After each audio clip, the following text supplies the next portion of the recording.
இயேசுவிலே அன்புக்குரிய மாதா தொலைக்காட்சி நேயர்களே, உங்கள் அனைவருக்கும் எங்கள் ஆண்டவர் இயேசுவின் ஆசீரும் சமாதானமும் உரித்தாகுக. என் அன்பார்ந்த சகோதரங்களே, இன்றைய நற்செய்தியில் நாங்கள் வாசிக்க கேட்கின்றோம்.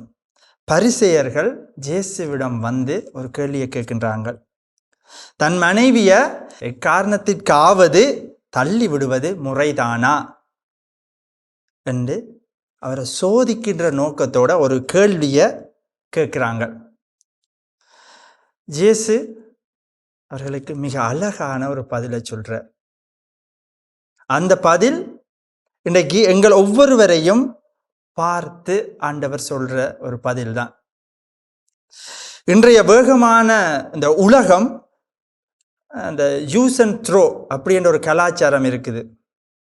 இதை பாவிச்சுட்டு அதை போட்டுருவோம், இல்லாட்டிக்கு ஏதாவது ஒன்று பழுதாக போனால் அது எங்களுக்கு திருத்தணும் எல்லாம் விருப்பம் இல்லை, அதெல்லாம் சரி வராது, அதை தூக்கி போடு, புதுசாக ஒன்றை வேண்டிடுவோம் அப்படின்ற ஒரு எண்ணங்கள் எங்களுக்குள்ளே இருக்குது. அதே மாதிரி தான் அந்த பொருட்களும் தயாரிக்கப்படுகிறது.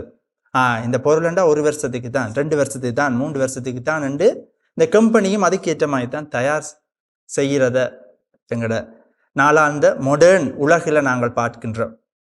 இதே மனப்பான்மை பல நேரங்களில் எங்களோட உறவுகளுக்குள்ளும் வந்து விட்டது.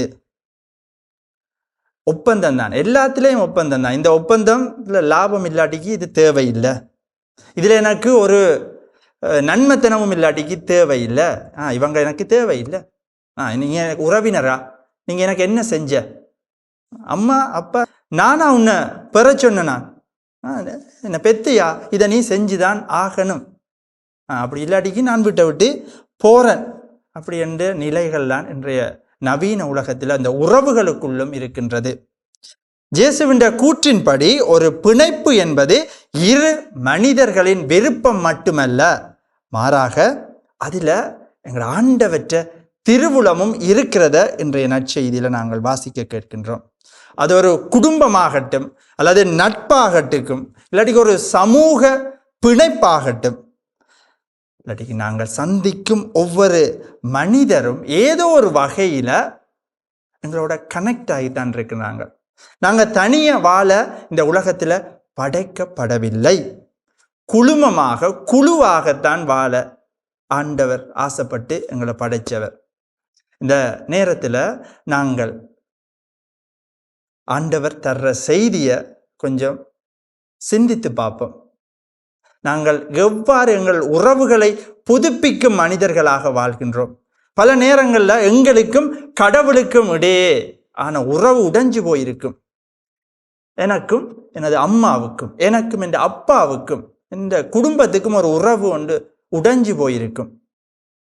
மனைவிக்கும் கணவனுக்கும், இல்லாட்டிக்கு ஒரு நண்பர்களுக்கு இல்லை, ஏதோ ஒரு விதத்தில் நாங்கள் இயற்கைக்கு எதிராக கூட ஒரு உறவு விரிசல் இருக்கும். அந்த விரிசல்ல நாங்கள் என்ன செய்கின்றோம்? ஆண்டவர் எங்களுக்கு ஒரு கிஃப்டை தந்திருக்கிறார். எப்ப எல்லாம் ஒரு விரிசல் வருகுதோ அப்ப இதை நீ யூஸ் பண்ணலாம். எப்ப எல்லாம் கணவனுக்கும் மனைவிக்கும் ஒரு பிரச்சனை வருதோ அப்ப இதை யூஸ் பண்ணு என்று எங்களுக்கு ஒரு கிஃப்ட் தந்திருக்கிறார். அந்த கிஃப்ட் என்னண்டா மன்னிப்பு. இந்த கணவன் என்னை பார்த்து இப்படி ஒரு வார்த்தை சொல்லிட்டா, சரி அந்த க்ளூ எடுத்து போடு, அந்த கிஃப்ட் எடுத்து அதில் போடு. அந்த கிஃப்ட் என்ன? மன்னிப்பு. என் மனைவி நான் செய்கிற தியாகத்தை புரிஞ்சு கொள்றாளே, இல்லை, சண்டை வருகுது, ஓகே, கடவுள் ஒரு கிஃப்ட் தந்திருக்கிறார், அதை எடு. மன்னிப்பு, அன்பு, நிறைய கிஃப்ட் தந்திருக்கிறார். ஒவ்வொரு பிரச்சனைக்கும் ஒவ்வொரு கிஃப்ட் தந்திருக்கிறார். அந்த அன்பு, விட்டு கொடுப்பு, மன்னிப்பு, இது எல்லாத்தையும் நாங்கள் யூஸ் பண்ணணும். சில வேளையில் இந்த பிறந்த நாள்கள் இல்லாட்டி கொண்டாட்டங்களை எங்களுக்கு நிறைய கிஃப்ட் கிடைக்கும். ஆனால் அது எங்கேன்றே தெரியாது, எங்கேயா தூக்கி போட்டுருவேன். 2-3 வருஷத்துக்கு பிறகு அதை திறந்து பார்த்தா, இதுக்குத்தானே நான் இவ்வளவு நாள் அங்கே இங்கேன்று தேடி நான் காசு இல்லாமல் கஷ்டப்பட்டு நான் இதை முதலே பார்த்துருக்கலாமே என்று நாங்கள் நினைப்போம். இந்த நாளிலேயும் அதே மாதிரி தான் எங்களோட குடும்ப வாழ்க்கையில் பிளவுகள், உடைவுகள் வரும்போது எவ்வாறு அதை நாங்கள் கையாளுகின்றோம் என்பதை நாங்கள் சிந்தித்து முடிவெடுப்போம். ஆண்டவரால் எங்களுக்கு தரப்பட்டிருக்கின்ற அந்த பரிசுகளை நாங்கள் பிரயோசனப்படுத்துவோம்.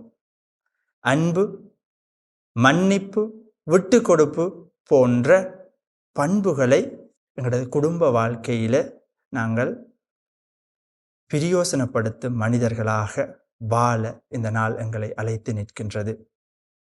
இயேசுவுக்கே புகழ், இயேசுவுக்கே நன்றி. மரியே வாழ்க.